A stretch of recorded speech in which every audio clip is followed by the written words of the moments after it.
Hey guys, what's going on? Niven's here. Time for your weekly rock windup. Well, as of this filming, probably the biggest shock, death. I don't know. We get shocked by death, but then again, sometimes it's inevitable. Like guys like Lemmy when he passed, I don't think really shocked a lot of us. But Prince at 57 shocked quite a few people. Again, as of this filming, no word on what the cause of death is, but we do know that he was found resting in peace in his estate up in Minneapolis.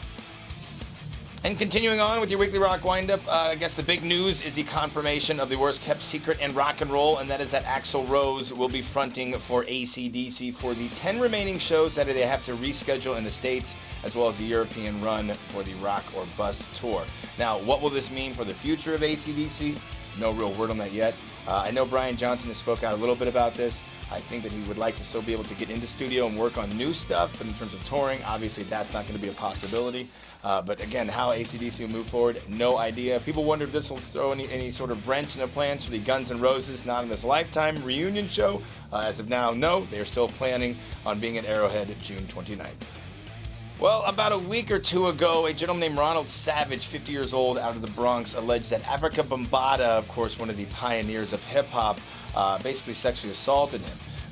In response to that, Africa said, "These allegations are baseless and a cowardly attempt to tarnish my reputation and legacy in hip-hop at this time."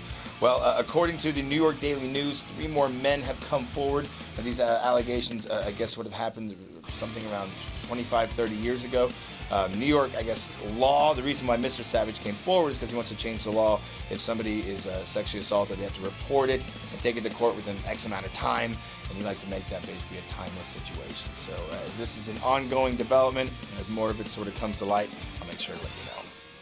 And a final news story, if you will, something a little lighthearted. Even though Jack White currently isn't out on tour or doing much of anything, he has teamed up with the Detroit Tigers second baseman Ian Kinslinger, and they are partners in a brand new sporting goods company where they're making baseball bats. I mean, why not? Jack White used to, of course, do furniture, then he made records, now it's baseball bats. But I don't know, part of me kind of wants to get a third-man baseball bat just to have. A baseball bat, why not, right?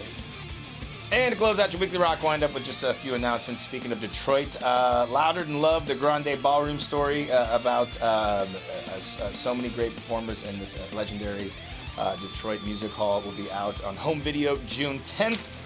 Spoke about Guns N' Roses earlier. Bassist Duff McKagan's going to release his documentary about his life, It's So Easy and Other Lies, live at the Moore. That will be out June 3rd. Same day, right? Yeah, how about that? And new photos surfaced of Rob Halford from Judas Priest. They're back in studio working on their new album follow-up, of course, to Redeemer of Souls. So that's it. I'm Niven. Thank you very much for tuning into your weekly rock wind-up. Have a great weekend doing what it is, whatever you do, and peace.